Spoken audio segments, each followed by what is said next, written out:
All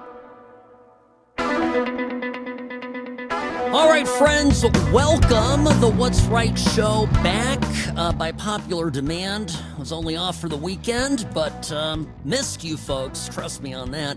Sam@whatsrightshow.com is my email, at What's Right Sam on X. Big news today. The largest federal workers' union has called for an end to the shutdown. Think about this. A public sector union, this is an organization that once upon a time would be firmly in the back pocket of the Democratic Party, has gone rogue. They are demanding that Democrats support Republicans and pass a clean continuing resolution. They're not asking Republicans to cave, they're demanding the CR. They put out a statement calling it past time to end the shutdown. They wrote that Congress pushed our nation into the fourth week of a full government shutdown, that it's an avoidable crisis, it's harming families, communities, very institutions, and specifically, it's time to pass a clean continuing resolution and end the shutdown today. No half measures, they wrote. No gamesmanship. Put every single federal worker back on the job with full pay today. You think they're getting a little bit nervous? I think so. Realizing, of course, that the longer that the shutdown goes, the more likely it is that the 800,000 plus federal and D.C. government workers that the union represents will be out of work. And if they're out of work, who is going to suffer politically and financially? Of course, the union. So the union here is looking out for itself, but a keen observation, of course, is that they're not putting the blame on Republicans. They're not necessarily calling the Democrats out. They're calling out all of Congress. But what they are asking Congress to do is to pass the very bill that Republicans put forward before October 1st. So this is big news. I continue. Look, the whole shutdown, and by the way, it's going to really start getting problematic here in the coming days, not even weeks, days, as now I think it's the first full pay period that many government workers are out of a paycheck. And the SNAP benefits, so that's a lot of people are talking about this. And, you know, I tell you, a lot of conservatives out there are arguing that there's no reason for why 40 million Americans ought to be on SNAP. That's probably true. That's an insane number of people. Is every one of them disabled? Is every one of them unable to provide for themselves? Or has this system simply, outgrown itself and become a massive ever-expanding, welfare scheme? So this is all this stuff is now in the forefront, and Democrats still digging their heels in and insisting that this thing continue.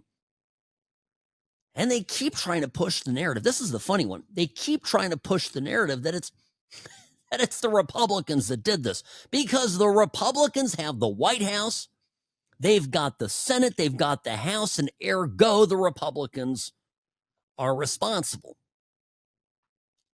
All the way back on the 1st of October, folks, I told you this was going to blow up in the Democrats' faces. And you see, and we'll get to it here, the AOC speech in New York, together with Zohran Mamdani, and, of course, the one and only senator from, our favorite senator from Vermont, Bernie Sanders. You can see that AOC's star is rising. So Chuck Schumer continuing to get sidelined. Schumer, of course, is the architect of this. You don't hear that much from him anymore, but Schumer, as the Senate minority leader, as the top Senate Democrat, is responsible for holding back his caucus from approving the 60 votes required to get the CR passed through the Senate. So all of this is just starting to really blow open, and I think, some states, I mentioned this last week, there's a proposal in Nevada, for example, to fund SNAP benefits in the state and then hope for a reimbursement from the feds, which, would typically come. But not every state will be able to do this. There will be people that are not able to get these benefits. And of course, there are viral videos across the country of SNAP, beneficiaries who are threatening to loot Walmarts and other stores if they don't get their benefits. And I'm here to tell you, if that happens, if they actually go through and do it, now imagine this for a minute, sort of if they go through and do it, I am convinced you're going to see, just right before the election, because November there's a number of races. Virginia, one that we're watching very closely, Prop 50 in California, also very important. Not to mention the mayoral race in New York that may already be a fait accompli. But nonetheless, you look at these races, and if against the backdrop of these critical contests, you see mass looting and rioting by people who are allied with the Democratic Party, who are mad because they are getting benefits but aren't getting their benefits, but are clearly able-bodied enough to steal and to vandalize, do great damage. These are things that I think will red pill a lot of people and will be just one more problematic thing for the Democratic Party. I've spoken to some Democrats, and they seem to think it's going to help them. I could not disagree with them more. Scenes of violence will be attributed not to Trump. It'll be attributed to the left that has openly encouraged this. And therein will lie the problem. And again, against this backdrop, too, you've got Gavin Newsom out there who's making the media rounds. He's finally been open about the fact he's going to run for president. He said, he actually got asked about it, said, I don't want to lie. I don't want to lie. I don't want to tell. I'm going to be honest with you. Of course, I'm thinking of running. Hilarious. He's been thinking of running since he ran for second term in California as governor. No question about that, and has been preparing for this ever since. Nonetheless, a series of missteps there. We'll cover his various interviews. He may very well be the nominee. Oh, and Kamala. We can't forget Kamala. She thinks she's going to be back in the game. Wait, we got an action-packed show. Buckle up, folks. Sam Mirejovsky here. The What's Right show brought to you by Sam and Ash Injury Law. In a crash, call Sam and Ash because you deserve what's right. 702-820-1234. All right, be right back. Don't go anywhere. More of the What's Right show up next. I'm the best. Personal injury law has been the same for a long time. The best. Big egos, greed, and sleazy schemes. We've had enough. Welcome to Sam and Ash, the new standard for personal injury law, where things are done the right way, because you deserve a team that delivers real support and results. When you have both, your whole world can change. Sam and Ash Injury Law, because you deserve what's right. Well, I think a lot of people thought this was just funny, and it would be, except I think she's dead serious. Sam Mirejovsky here behind the What's Right microphone. Greetings, friends. Welcome. Good to be here with you. Happy Monday. The BBC interview, the sit-down interview, very seriously done. the reporter had Kamala Harris there for, I think, at least 30 minutes. I mean, it was, I don't know how pared down this was, how edited it was. She certainly didn't, I think, didn't sound great. Nonetheless, they ask her, is she still in the game? Right? Meaning, is there any hope of a political comeback of sorts? And this is where it got interesting. I mean, Kamala Harris tells Laura Kuenssberg, the reporter there at the BBC, that she isn't done yet. Okay. In terms then of what is next for you, you write very powerfully about the differences that many women have made to your life, whether that was your meeting with Angela Merkel or the experience of growing up with your extraordinary mother or the stories of your baby nieces, Amara and Leela. When are they going to see a woman in charge in the White House? In their lifetime, for sure. Could it be you? Possibly. Have you made a decision yet? No, I have not. But you say in your book, I'm not done. That is correct. I am not done. I have lived my entire career a life of service, and it's in my bones. And there are many ways to serve. I've not decided yet what I will do in the future beyond what I am doing right now. But you've been very clear that it's a possibility you might run again to become president. And in my experience interviewing politicians, when someone says, I'm not done, it means they are thinking seriously about running. But when you look at the bookies' odds, they put you as an outsider, even behind Dwayne "The Rock" Johnson. I mean, is that underestimating you? I think there are all kinds of polls that will tell you a variety of things. I've never listened to polls. If I listened to polls, I would have not run for my first office or my second office, and I certainly wouldn't be sitting here in this interview. This is where every Republican, every conservative operative, every MAGA, America First, Trump-loving patriot is yelling at the television, do it! Please, for the love of God, do it, Kamala. America needs you. Yeah, I actually don't know what to make of all the libs that I still think that Kamala Harris, people legitimately believe Kamala Harris was a great candidate. A story came out today, and I remember we were covering this when it was happening.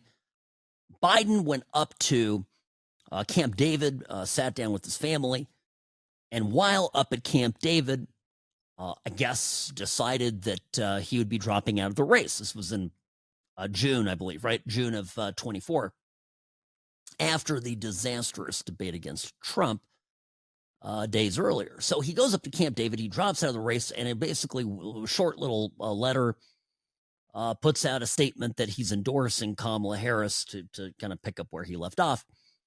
And do you remember how Nancy Pelosi ran out immediately and affirmed that?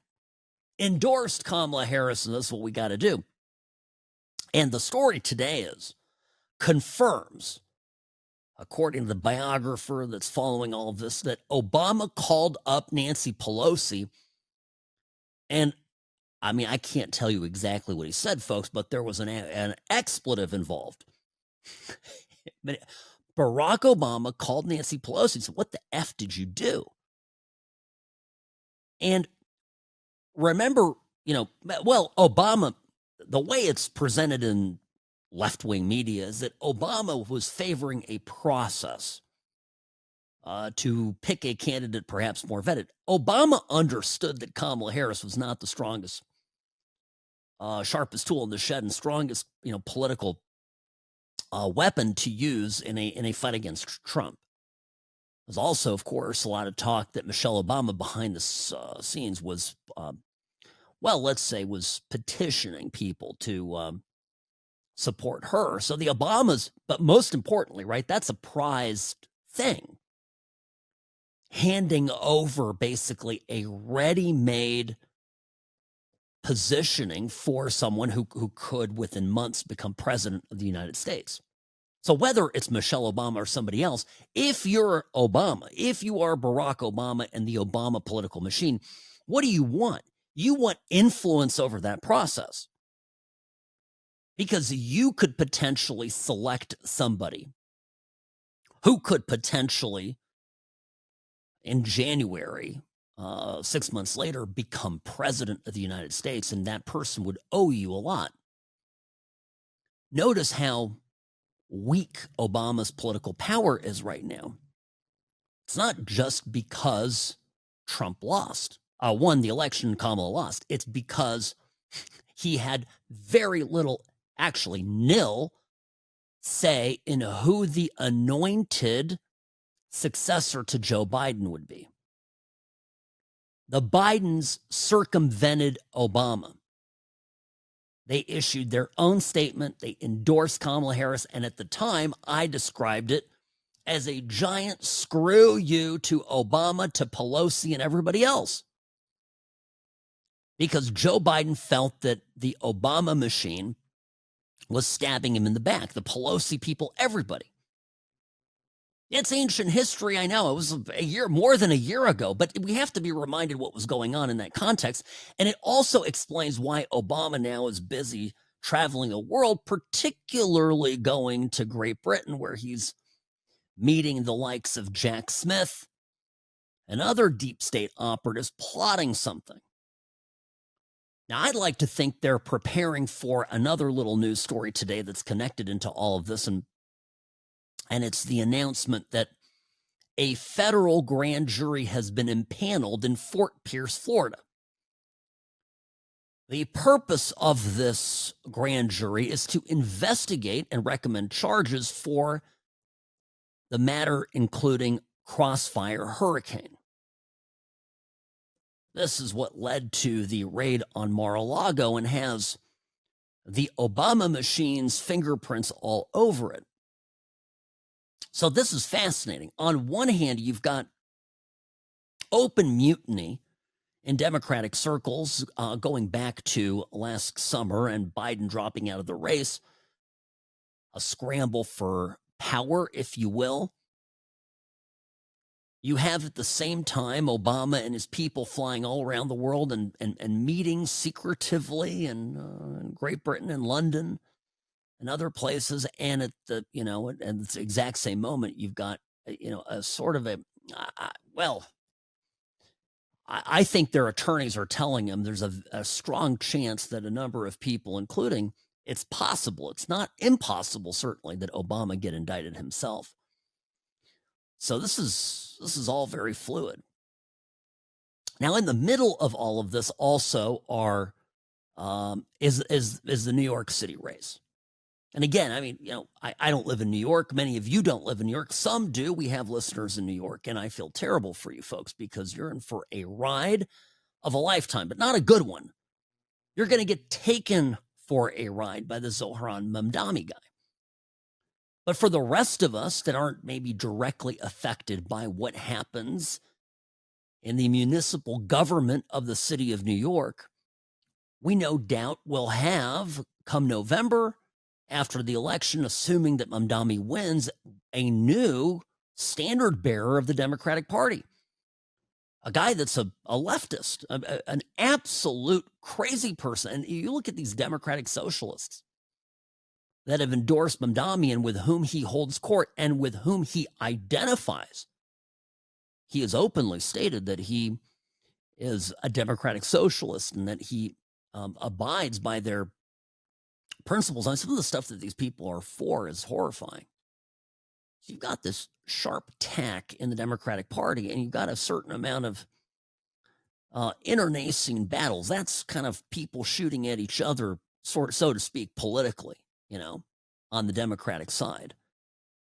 Chuck Schumer on his way out, AOC on her way in, Mamdani on his way out, and Hillary Clinton celebrated a birthday yesterday in the middle of all of this stuff going on.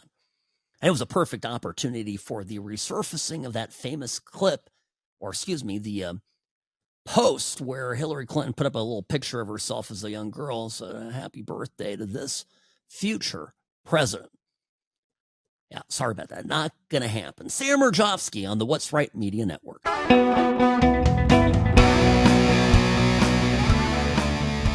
Greetings and welcome. The What's Right show brought to you by Sam and Ash Injury Law is on.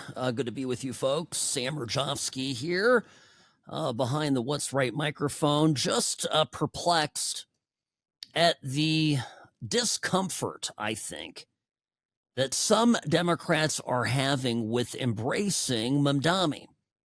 I think they understand that it is a toxic kiss of death for the Democratic Party to be seen in cahoots with a socialist. They realize that what might sell and be a politically viable strategy position in New York isn't going to work in the heartland, will not win national elections. And so they're sensing some political risk from this. And I give you as an example, Hakeem Jeffries, who's now somewhere between talking about the East Wing of the White House getting demolished and talking about the shutdown, which of course is 100%, according to him, the fault of mean Scrooge-like Republicans. Hakeem Jeffries got asked by Margaret Brennan on CBS Face the Nation yesterday why he didn't endorse Mamdani. That he waited so long to endorse him. This is a great question. And by the way, this question has been making the rounds, the clip, among disconcerted leftists who can't believe that CBS is asking these kind of pointed questions of a Democrat. What will they do next? Say something nice about Trump. Well, people are distressed about this. You waited until this Friday, the day before early voting began, to endorse the Democratic Socialist candidate Zoran Mamdani. Why did you wait so long? As I indicated, last several weeks, we've been immersed in the intensity around the government shutdown and the run-up to that in advance of September 30th and the expiration of the fiscal year. But I support the Democratic nominee, as I indicated, and we're in alignment in terms of the issue related to affordability and the need to address it decisively for the city of New York. And of course, affordability is an issue for people all across the country. Okay, so I was too busy shutting down the country. Actually, Hakeem Jeffries, I know he's doing a lot of media, trying to blame Republicans, but he's not really in the driver's seat on this thing at all. He is the head of the Democratic caucus in the House of Representatives. Jeffries is the House Minority Leader. As I like to affectionately refer to him as the House Minority Leader. But anyway, the House passed a clean CR, of course, over Democratic objections. So the Republicans got the clean CR passed, went up to the Senate, and now it's in the Senate hands. So if there's any Democrat that's in the driver's seat here, it's Chuck Schumer, who, I'd like to point out again, we haven't heard a lot from. I promise you there is trouble in Schumer paradise. But I digress. So in the middle of all of this, apparently, according to what he's claiming, Hakeem Jeffries was too busy dealing with the shutdown to endorse a high-profile Democrat running for mayor of New York. Speaker Mike Johnson, today in a press conference, did not let Hakeem Jeffries get away with it too easily. No, he did not. Here's what he said. Finally relented. He gave in, and he gave his endorsement to the socialist running to be mayor of New York City. The House Democrats have chosen a side. They were forced to by that far left that they're so terrified of, and they've shown the world what they really believe. There is no longer a place for centrists and moderates in their party. The candidate that they have endorsed, Mamdani, is somebody who we've talked about a lot from this podium. He's sympathized with Hamas and openly embraced anti-Semitic language. He has called to, quote, seize the means of production because he is a Marxist. He's called to abolish our borders, to abolish and end immigration enforcement, to defund the police, and to legalize prostitution, among a long list of hits that I could share with you. Zoran Mamdani is expected to take the helm of one of the most important cities in the world and the largest city in America. And he now has the full blessing of the Democrat leader in the House of Representatives. It is shocking. And that leader and all the other Democrats are going to co-own the consequences of what they do to America's largest city. You see what he does here? He just takes this giant Mamdani albatross, which is going to be undoubtedly, folks, it's not going to end well. It's not going to be good. If you thought, well, New York has had some dingleberry mayors, okay?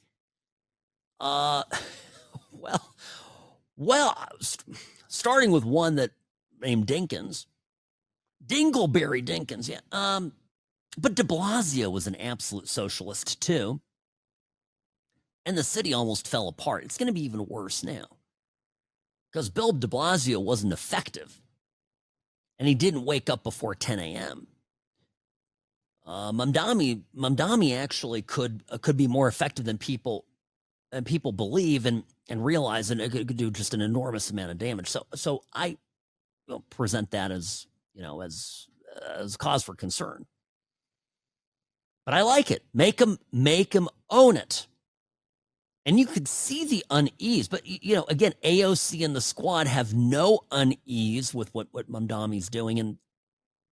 And my favorite thing, and it absolutely endorses that I'm on the right track, because Mamdani, the big news over the weekend is he started to talk about Islamophobia. Good old garden variety George W. Bush Islamophobia. I bring up Bush because, of course, in the wake of 9/11, Bush got up there and told us we can't devolve into becoming an America that's Islamophobic. Gosh forbid that we be a bit irritated with the religion/political ideology that just killed 3,000 people on our soil. So anyway, Bush did that, and everybody went along because, of course, hashtag compassionate conservatism. Okay. But now we have a new virulent form of anti-Islamophobia. And Mamdani actually stepped in and he talked about his aunt. This goes back to the Bush era. We were all told not to be Islamophobic, but Zohar Mamdani almost started crying up there. This guy is such a theater queen. Let me tell you. But he does this. He brings up a timeline about 9/11 and his aunt.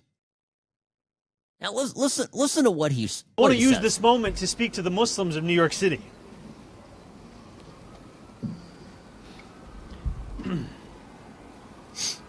I want to speak to the memory of my aunt.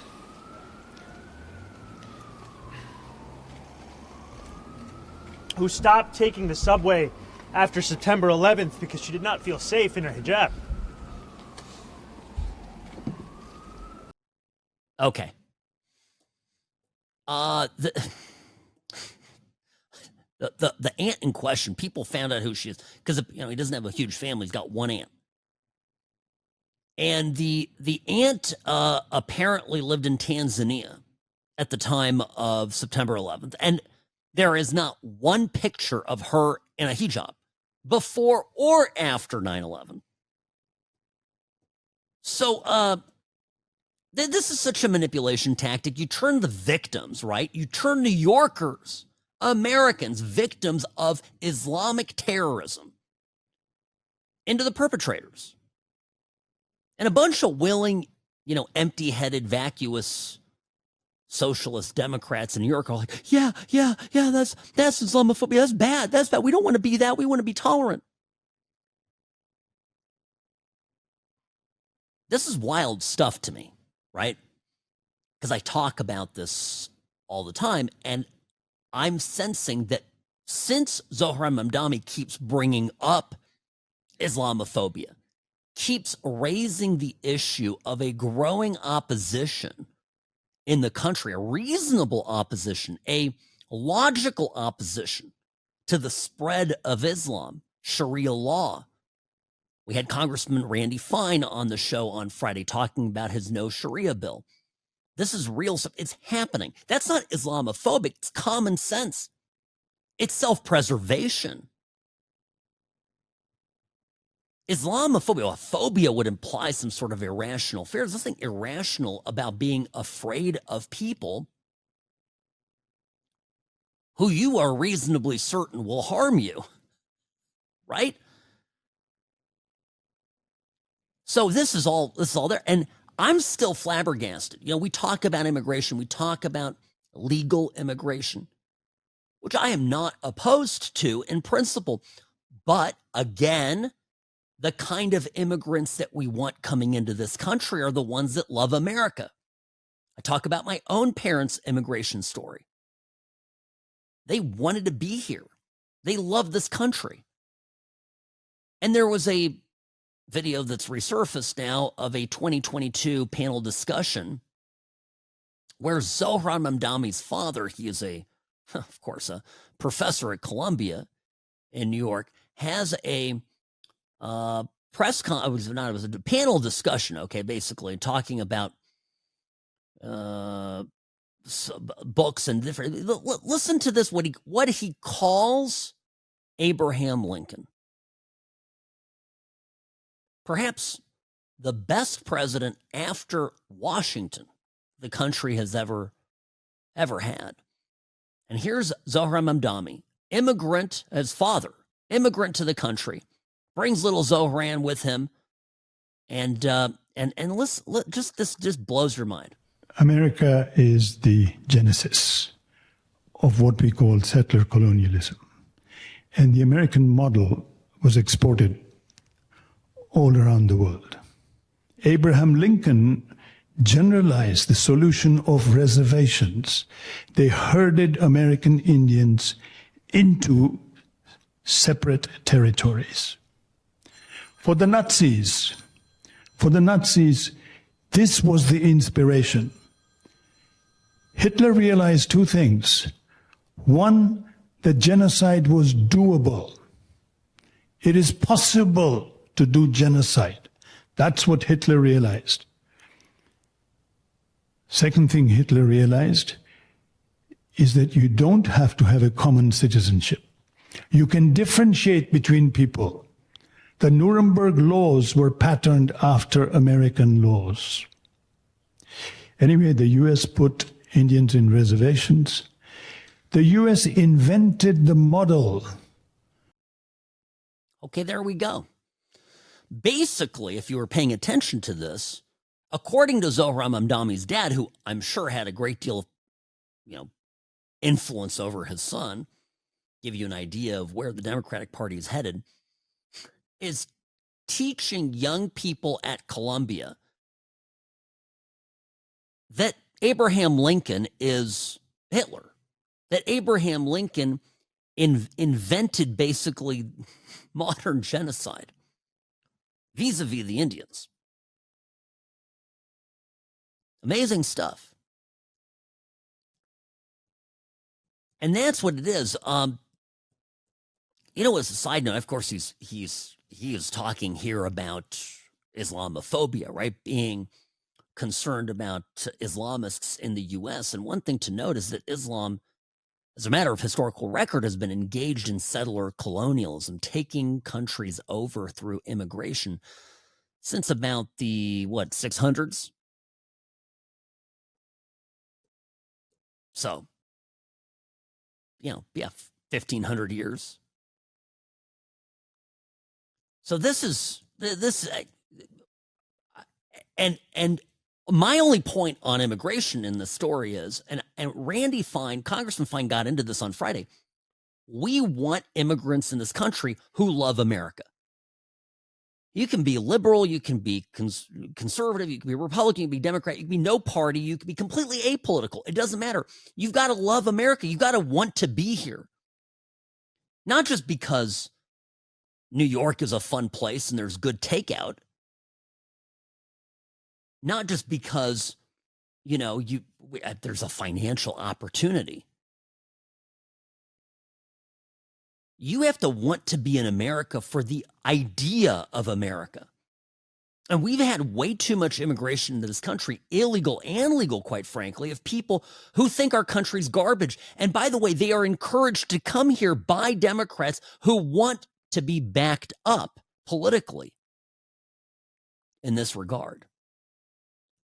All right, quick break. Sam Mirejovsky here, What's Right Radio Network. Back in just a moment.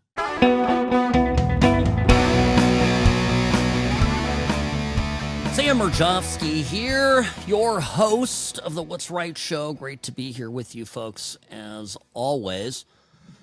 Fixing this microphone.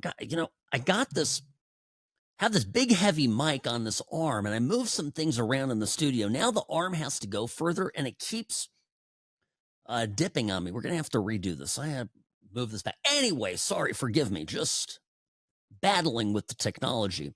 Sam@whatsrightshow.com is my email. By the way, a listener stopped by today and left me political cartoons, and I'm not sure if this was actually by, let's see, Evie Lambert, I believe is who stopped by, and some of his political cartoons and stuff. So thank you for bringing that by. I'm going to look at that a little bit later today after the program. Sam@whatsrightshow.com. Email @whatsrightsam on X, formerly known as Twitter. Now, all right. Yes. Okay. So some races are tightening up. The Prop 50, I think, Prop 50 in California, that's the redistricting effort. That is the governor there, Gavin Newsom, trying to gerrymander the congressional districts in order to pick up Democratic seats and basically counteract what was done in Texas. I see a lot of people saying that or giving, this is an example of why Democrats are doing things properly in California versus in Texas, that they're actually holding a vote. And I have to correct this because the reason that Gavin Newsom has to go to a statewide vote is because he wants to change the Constitution. He needs to get rid of the independent commission that set boundaries for congressional districts. Redistricting was, up until this point, is still in California a matter for this independent commission. So Newsom wants to do away with the independent commission and set the boundaries directly using the state legislature. Well, it's not inconceivable that things will change dramatically in the state of California over the next 10 years politically. It is possible that more Republicans will get into power. It just is. And what happens then? No more independent commission.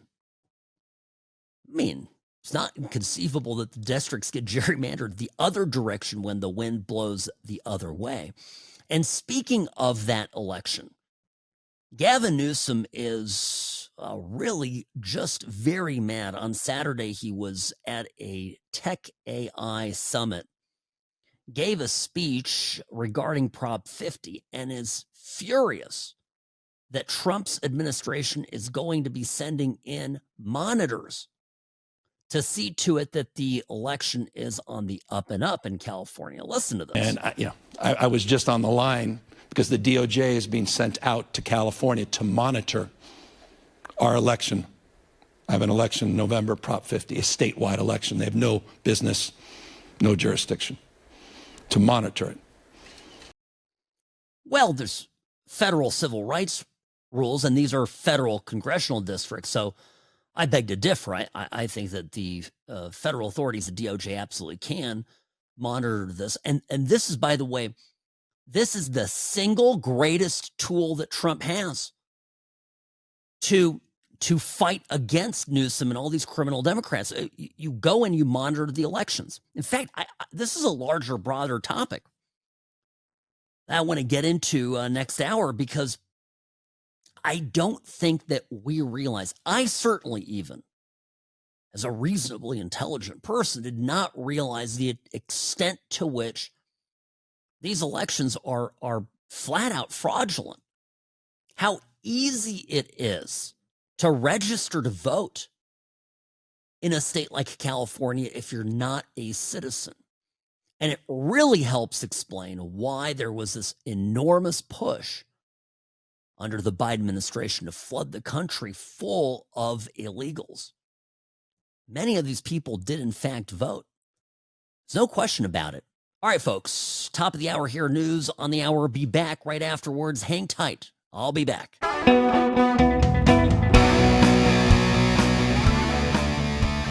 Refreshingly common sense. Sam Mirejovsky here, host of the What's Right Show. Great to be with you folks as always. Sam@whatsrightshow.com is my email. Please email me comments, questions, concerns. I do check that here throughout the program and respond to stuff on air as long as we're, as long as it's on topic. Okay. Great piece in Semaphore about the Democratic Party. Just this, to me, rings so true. The reporter here goes through, basically did some research. It's a survey, right? A survey company, well-known survey company, goes into, and 70% of voters think that the Democratic Party's out of touch. The author here, David Weigel, got this guy, famous. One time he got almost canceled. He was suspended by CNN for retweeting "Every girl is bi." You just have to figure out if it's polar or sexual. Yeah, I got in big trouble for that. So he used a consulting firm called Welcome. They consulted hundreds of thousands of voters over a 6-month period. These are broad findings. This isn't a survey, and not to diminish, not all, I don't like all pollsters, but, some of them do a good job. But even Rasmussen goes a few thousand people. This is hundreds of thousands, okay? 70% say the Democratic Party's out of touch.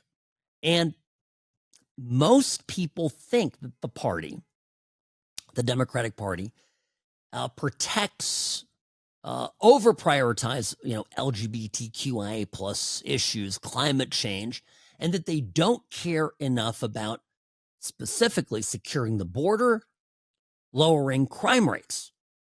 Those are two things that Trump ran on, and I believe bested Kamala Harris on. If you remember, in the 2024 election, Kamala Harris spent a lot of time talking about how she was a former prosecutor, an attorney general, in fact, in California, that she prosecuted transnational gangs. The reason she kept repeating that, I believe, is that her campaign already had data like this that confirmed the worst for the Democratic Party. Now, you're going, well, Sam, wait a minute. I'm not understanding what you're saying.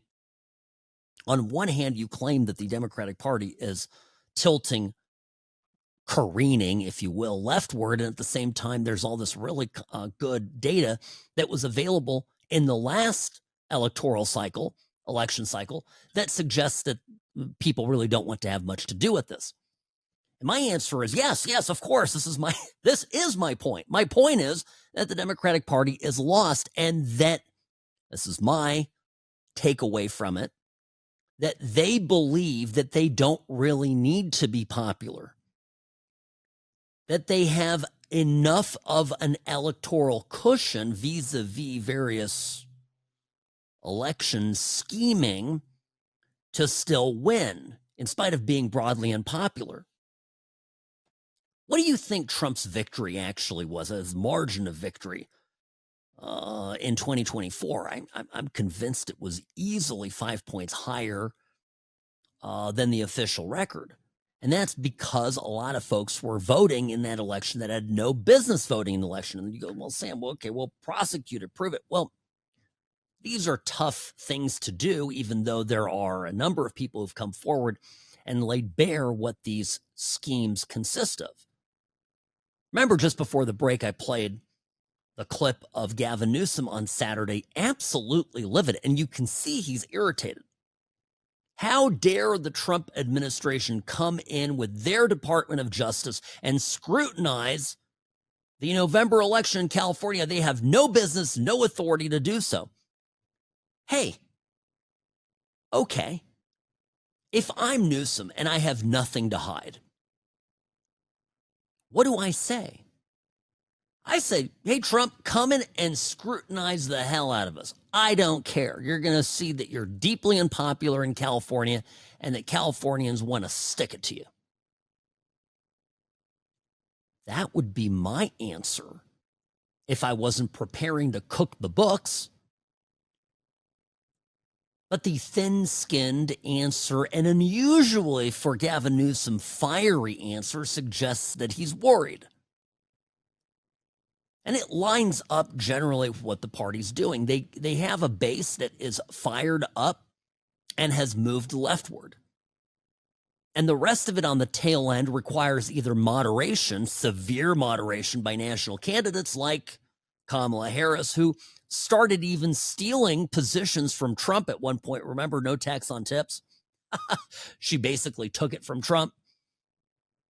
By the end of October, early November, just before the race, Kamala Harris was almost running as a centrist. It boggled the mind, but there it was. Why? Because the polling told her that radical left-wing positions, particularly those that were executed by the Biden administration when they were in power, just not popular. What do I always say was the moment that Kamala Harris lost the election was when she was given an opportunity to give an example, any example. Give us what's one way that what would you have done differently? And she would not break from Joe Biden. She just would say, no, I mean, it was all pretty good. You know, I can't think of anything.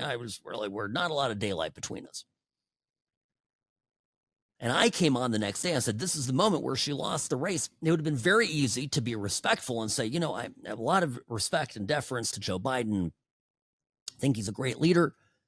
But I do think it was a mistake to leave the border unsecured, and we clearly made some mistakes there. And as president, I will have the power and authority to solve that on day one, and we'll make it a day one priority.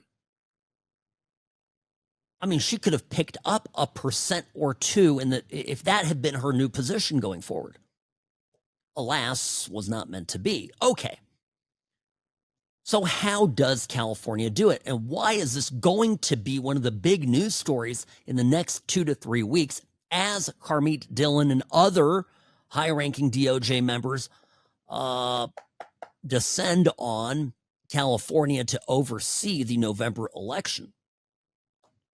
It's a huge story because, of course, they're going to scrutinize the California Democrats' voting machine. Now, this is back from 2023, I believe. And, well, it's still, I mean, it's a good clip. I mean, it goes back to 2023. And this was this is a sheriff. This was a sheriff. And he's talking about, Patrick Withrow, San Joaquin County.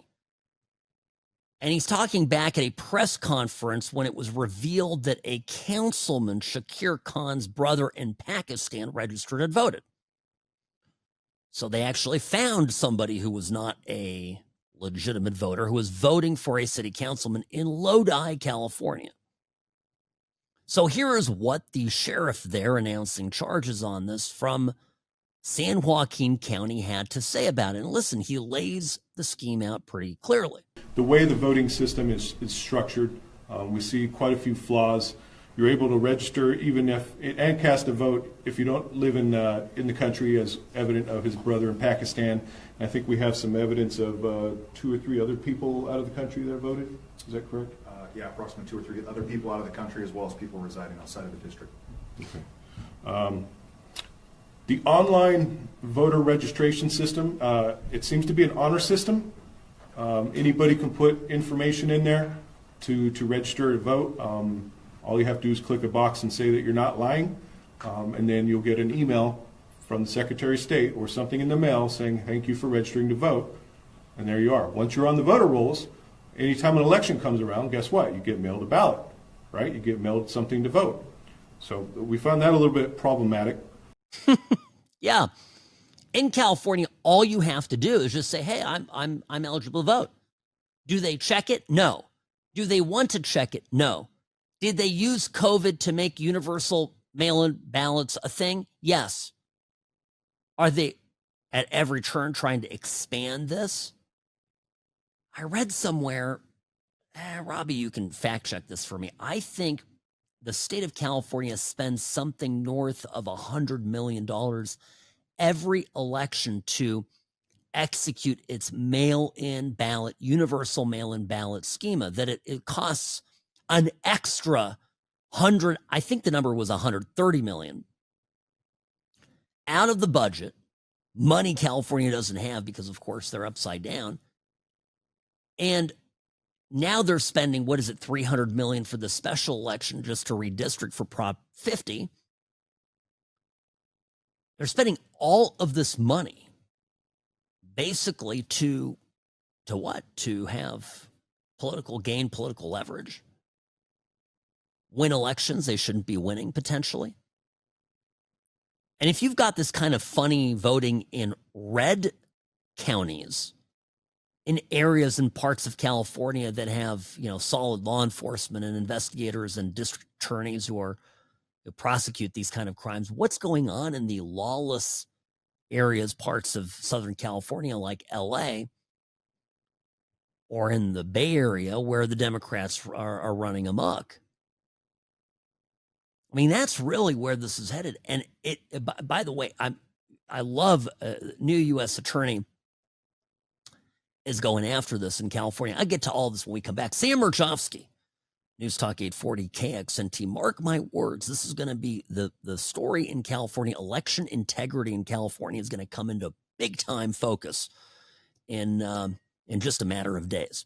The Sam and Ash team, they wanted me to have the best care. They had my interests at heart. I have an enormous amount of gratitude. I cannot say enough thank you. All right, what's up? Sam Mirejovsky here behind the What's Right microphone, friends. Monday is upon us.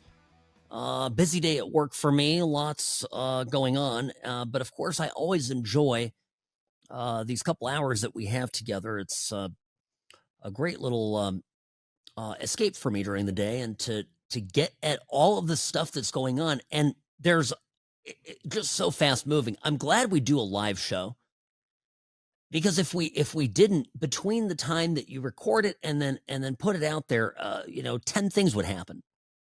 This is why you listen to live radio. And if good news is the team here puts the podcast together very quickly. So we get that to you basically within minutes after we go off air. So hot off the presses, set that alert to Apple Podcasts or wherever you get your podcasts so it pops up right when it's ready. Now, when the oven chime goes off, we're ready made for your listening pleasure. Okay, Sam at what'srightshow.com, at What's Right Sam on X. Follow me there as well. Now, by the way, on X, Elon Musk today wrote that there was a major problem with the algorithm.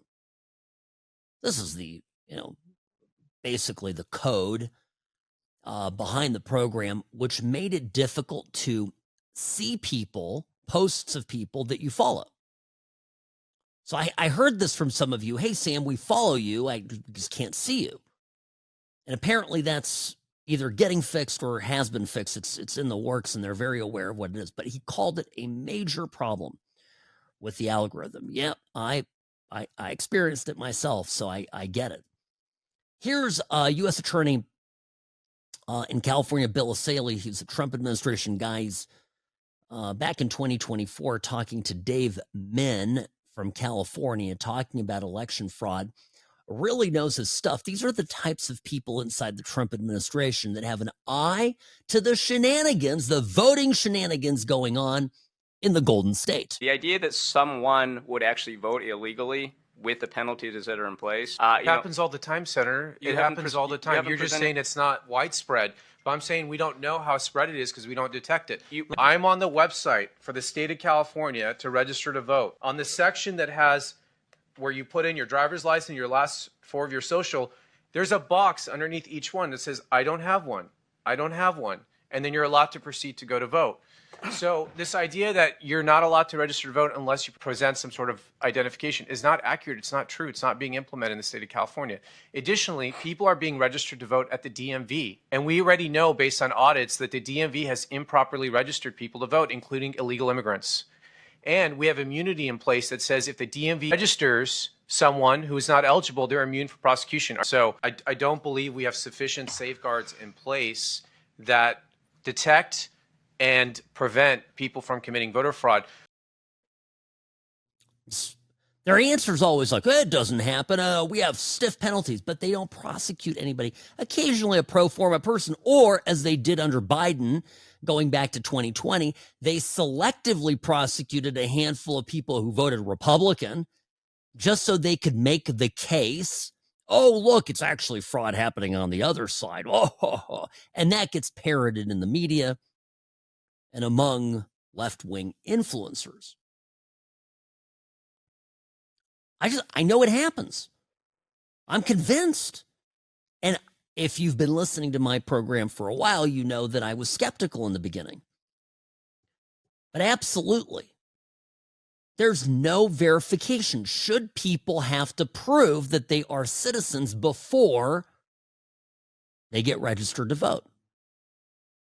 I mean, I think it's pretty straightforward. And by the way, where they are picking federal candidates, the federal government absolutely has a right to oversee this and to verify that things are being done correctly. Now, we're going to talk about election mischief in a slightly different way. Steve Bannon made some waves last week because he basically said that Trump would absolutely be running for a third term. Do you see this? Okay, well, here's what Steve Bannon said. Of course, I've been telling you this all along, that there's a purpose behind it. And yeah, here's the clip.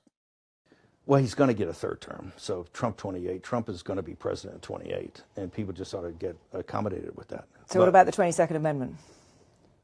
There's many different alternatives. At the appropriate time, we'll lay out what the plan is. But there's a plan, and President Trump will be the president in 28. We had longer odds in 16 and longer odds in 24 than we got in 28. And President Trump will be the president of the United States, and the country needs him to be president of the United States. We have to finish what we started.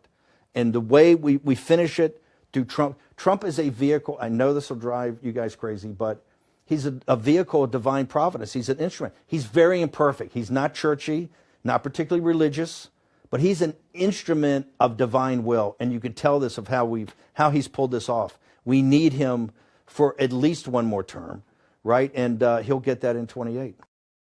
So I love Roger Stone. I am going to respectfully disagree with Roger Stone when I tell you that his take on this is wrong-headed. Roger Stone does not like Steve Bannon. I'm not a huge Steve Bannon fan myself. So Stone wrote something about this being that Steve Bannon is a smelly fatty and that he doesn't know what he's talking about and he's dead wrong and all this stuff, right? Classic Roger. God bless him. Now, I don't know that he's a fatty or that he's smelly. All I can tell you is Trump ought to be playing, either directly, but mostly through intermediaries like Biden, keep our enemies, like the Chinese, who we're right now in the middle of a very important negotiation with on tariffs, keep them guessing about his political viability into the future. He is a lame duck president. And I've said this to you before. This is always my answer. The reason Trump dances around this issue is to give himself maximum political leverage in dealing with people on the world stage. If they think that Trump is on his way out, that 2028, early 2029, he's out of office, they'll wait him out. And those of you listening to this program, knowing me and what I've said, I've been consistent on this. So that's what this is going on. But of course, the leftists are all screaming that this is unconstitutional and whatnot. Well, leave it there. Be right back, folks. Don't go anywhere. More of the What's Right show up next.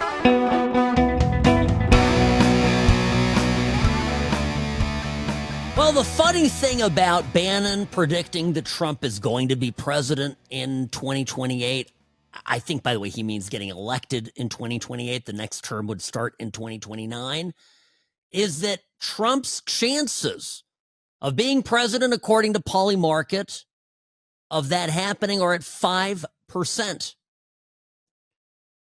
Who's in first place, by the way? 29% J.D. Vance. Gavin Newsom trailing Vance by 6 points at 23. Alexandria Ocasio-Cortez at 9%. Trump's at 5%. Dwayne "The Rock" Johnson is at 3%. And Kamala Harris is at a mere 2%. And the very early presidential election winner odds on Polymarket. Pretty funny, if you ask me. So, by the way, Vance is number one on the prediction list for Republican nominee. I don't think that's a big surprise. And Gavin Newsom's number one, followed at a distant, 37 to 13%. So that's a 24% difference between him and Alexandria Ocasio-Cortez. So, Gavin Newsom and AOC, the front runners of the party for the Democratic nomination, at least as of right now. Last night, this was Friday, excuse me. Bill Maher's show. Bill Maher read a tweet by Mike Cernovich, who I frequently cite on this program. Cernovich is a very smart conservative guy, MAGA through and through, was an early supporter like I was of Trump in 2015, 2016. And Cernovich wrote a tweet about how we all came very close to essentially a dangerous predicament in the country had Kamala Harris bested Trump and become president, and that basically conservatives would be rounded up and put into camps. And Bill Maher referenced this tweet and basically came out swinging, saying that Cernovich is a nutso guy. Here's what Maher said on his show. Listen to this. Conservative cartoonist Scott Adams said in 2020 that if Biden were elected, it would mean that there is a good chance you will be dead within a year. Republicans will be hunted. Okay. Mike Cernovich is a popular conservative influencer, and he says that if Kamala had won, listen to this, quoting, by now there'd be over 5 million gang members in the country. Also, Elon is in prison, Trump is dead, I'm dead, or in a gulag. Your family is being rounded up, about to be murdered. We were that close. Yeah, Mike, I'm going to go sit at the other end of the bar, no offense. Okay. So that was the clip, okay? And well, I'm playing it. I'm telling you, that's what he said. And yeah, I remember watching it go, I think this is where a lot of conservatives, I always say this, play Bill Maher clips.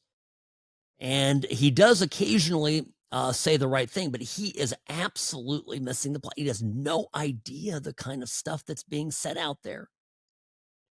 For example, here's James Carville, the Raging Cajun. This is not a Mamdani type. This is not a young man. This is not a radical. This is somebody who railed against the more stupid elements of Kamala Harris's campaign. Former Bill Clinton strategist, basically Karl Rove. What Karl Rove was to Bush, Carville was to Clinton. Here's Carville saying what needs to happen to us conservatives. I think they all ought to have their heads shaven. They should be put in orange pajamas, and it should be marched down Pennsylvania Avenue, and the public should be invited to spit on them. The universities, the corporations, the law firms, all of these collaborators should be shaved, pajamaed, and spit on. Wow. You know what he was... This was on Thursday. This was about what ought to happen in 2029. You think he's kidding? You think that's funny? You think that's a joke? You think he's just an old man sitting at home? I mean, he's constantly on national television being asked to give his opinion about Democratic Party politics, and he's still an influential person. I mean, this is not an insignificant thing. You think that electing someone like Gavin Newsom means that come, January of 2029, it's just everything's going to be fine and go back to normal, and there won't be retribution. Everything that failed under the Biden administration, you don't think, failed. It was failing. It according to their plans, it wasn't failing. It was going just great. They were achieving their objectives, of course, at the cost of our country.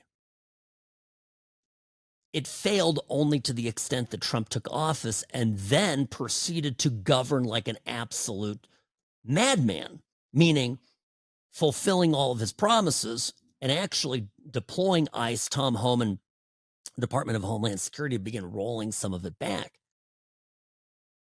All of that, by the way, fully underway, and this is why the left is so upset about it. It has nothing to do with constitutional protections or due process or anything like that. It has everything to do with the fact that they understand that the fast one they try to pull in the last 4 years is the jig is up. So here we are. But this is how they talk. I know, I hear some of them talk this way. And if you happen to be a conservative who goes, Mike's sort of gone a little too far, and Sam, I just wouldn't pay much attention to this, whatever. I mean, go back to, it may not have happened to you or me, but what they did to the January 6ers is unbelievable. I'm a law and order guy. If you've got somebody on camera or you've got reliable witnesses saying that person smashed windows or that person assaulted a police officer, I'm with you. Go out, single out those people, charge them, and throw the book at them. But they put people into solitary confinement that just showed up at a rally, whose greatest crime was to trespass, which under any other circumstances would have been a catch and release, a ticket, a misdemeanor. But the corrupt judges in D.C. and the Biden administration conspired together to prosecute and persecute ordinary Americans just for the fact that they were supporters of a political opponent. And then they went after Trump again and again and again. And that's why there's no guarantee it won't happen in 2029. There's no guarantee that James Carville doesn't get his way and that we actually do frog march a bunch of Trump supporters and regime collaborators, people that work in the government. that they frog march him down Pennsylvania Avenue and hold tribunals. It could happen. So the only way to prevent it from happening, in my opinion, is you have to go in and make the quest for justice so merciless and painful over the next 4 years. This crossfire hurricane, a grand jury that's convening, it's going to be meeting and probably issuing something late, my guess is probably late January. Indictments coming down against top Obama and Biden administration officials, people that did Trump and many others in his orbit dirty, who violated the Constitution, who violated their oaths of office, who violated protocol, who violated the law. Yeah, throw the book at them and make it miserably painful for them. Make them have to do what so many people across the country had to do, caught up in the Biden administration lawfare. Make them have to clear out their savings and liquidate their 401k. Make them sell their homes to pay for lawyers. Make them pay that price. Guilty verdict, not guilty verdict. These are legitimate, straightforward prosecutions. Make them stick. Pursue them, because the purpose behind it is for the other side to feel pain for what they did. Even if a corrupt Washington, D.C. or Virginia or Maryland jury lets them off the hook, doesn't matter. We have to prevent this from happening again, right? You understand this. Otherwise, they're just going to do it. They're going to go even harder. And we'll say, okay, you can go hard. You can go hard for 4 years. You can go hard for 8. Go after us. But when we come to power, you will wish Trump was back in office, because the mercies that the Trump administration showed you, you will beg for those by the time a Marco Rubio, J.D. Vance, or whoever else comes along takes the reins. That's the mindset. That's the only way that this stops. That's my answer, by the way, to all the hand-wringers. Well, what do we do? How do we get back to the way things were? I don't know. Team Biden let the genie out of the bottle. You got to put the genie back in. It's tricky. You need a really big funnel on the Ghostbuster. Sam Mirejovsky, News Talk 840 KXNT.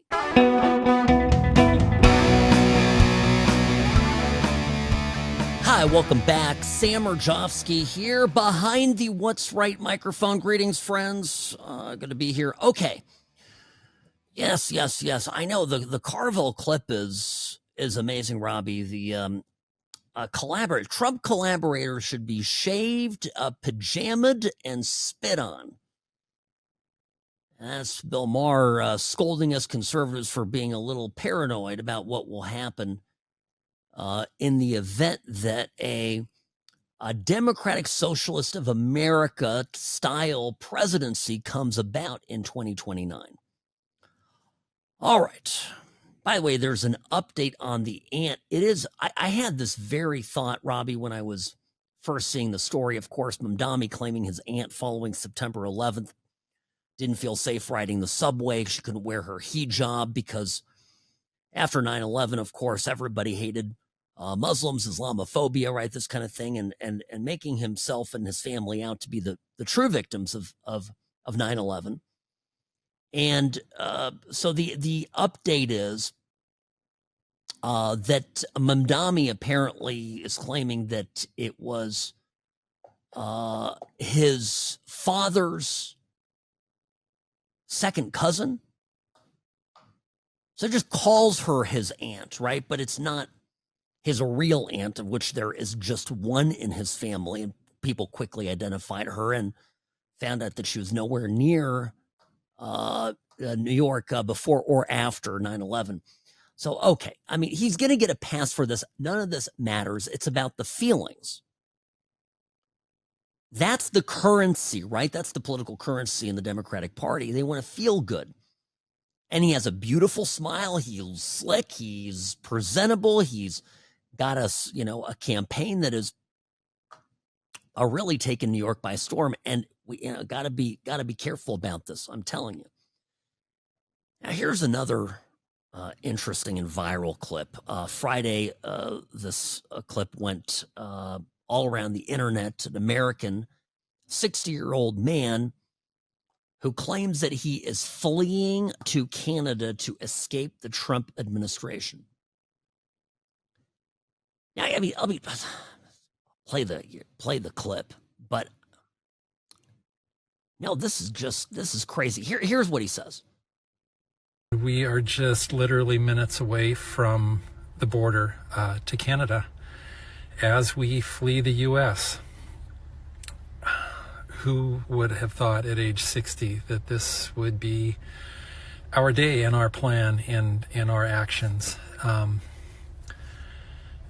I know fleeing sounds dramatic and like something from a movie, but it's really true. We just feel so scrutinized and so silenced and so being portrayed as enemies within and being portrayed as domestic terrorists because we're standing up for what we believe in this country and what we believe is being violated and is going into an authoritarian regime.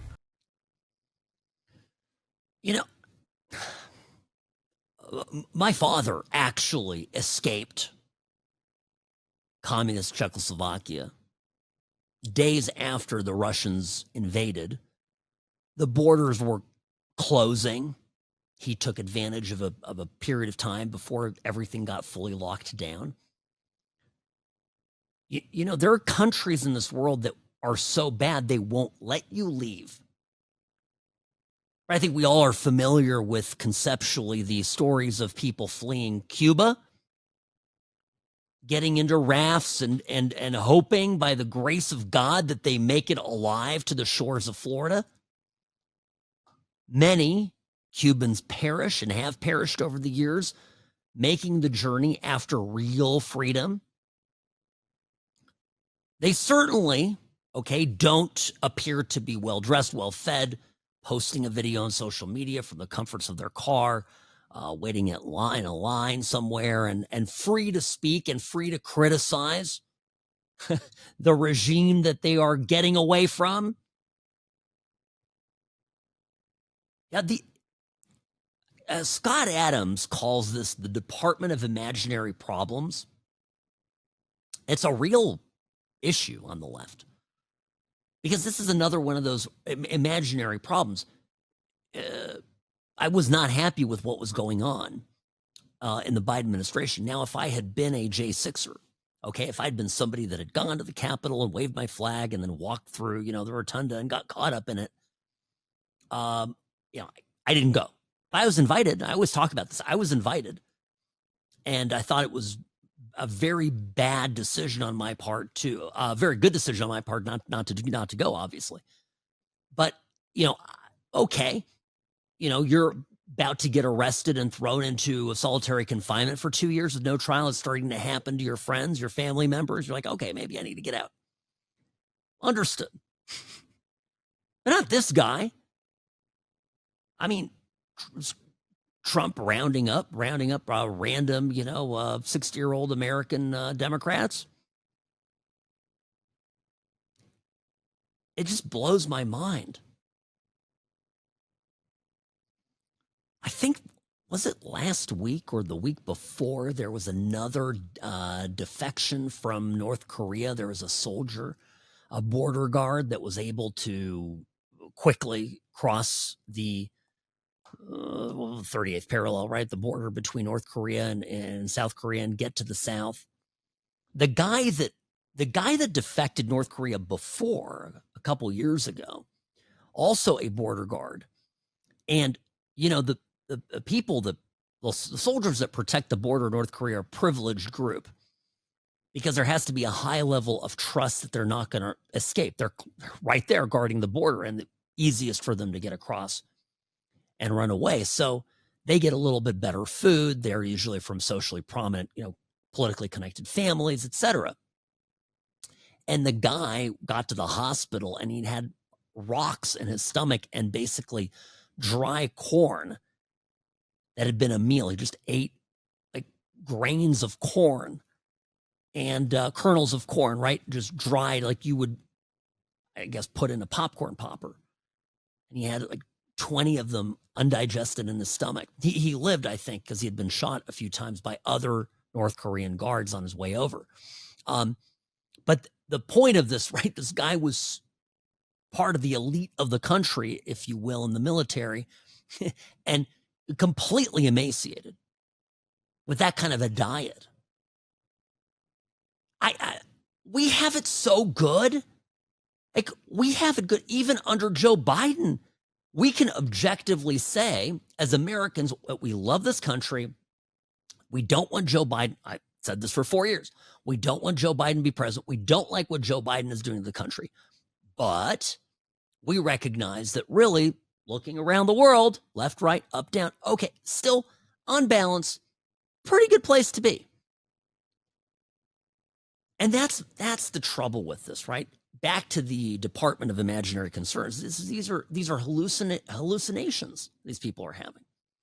But it shouldn't surprise you too much, because hallucinations are just par for the course when it comes to the Democratic Party. A lot of what they believe is purely illusory. All right, folks, that's a wrap. Mark Levin up next. Sam Mirejovsky here. Sam at what'srightshow.com is where you can find me. Sam and Ash Injury Law, because you deserve what's right. I'll see you tomorrow.